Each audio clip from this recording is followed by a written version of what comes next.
Hello everyone, welcome to Sumalatha Anvi YouTube channel. ఈరోజు మనం ఈ వీడియోలో థర్డ్ క్లాస్ తెలుగు వ్యాకరణం పార్ట్ 2 వీడియో అనేది చూస్తున్నాం ఫ్రెండ్స్. పార్ట్ 1 అనేది కింద డిస్క్రిప్షన్లో ఇస్తాను, ఓకేనా, చూడండి.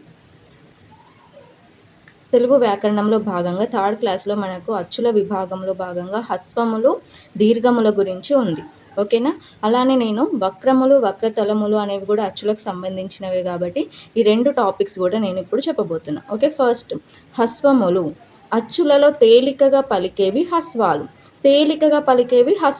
తేలికగా ఏం పలుకుతాం? ఆ, ఈ, ఉ, రు, ఏ, ఓ అనేవేంటి? హస్వాలు, ఓకేనా. దీర్ఘములు ఇందులోనే ఉంది చూడండి. దీర్ఘం తీసి పలికేవి దీర్ఘాలు. ఆ, ఈ, ఊ, రు, ఏ, ఓ, ఓకేనా.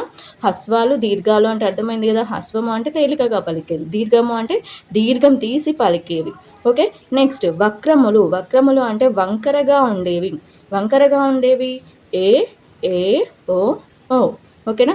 వక్రతమములు మిక్కిలి వంకరగా ఉండేవి, అంటే ఇవి కొంచెం వంకరగా ఉంటాయి. ఇవి ఎక్కువ వంకరగా ఉండేవి ఏంటి? ఐ, ఔలు, ఓకేనా. వక్రములు అంటే ఏ, ఏ, ఓ, ఓ.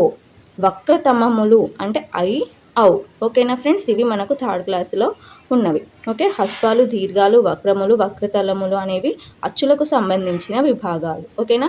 హస్వములు అంటే తేలికగా పలికేవి, దీర్ఘాలు అంటే దీర్ఘం తీసి పలికేవి, వక్రము అంటే వంకరగా ఉండేవి, వక్రతమము అంటే మిక్కిలి వంకరగా ఉండేది, ఓకేనా ఫ్రెండ్స్.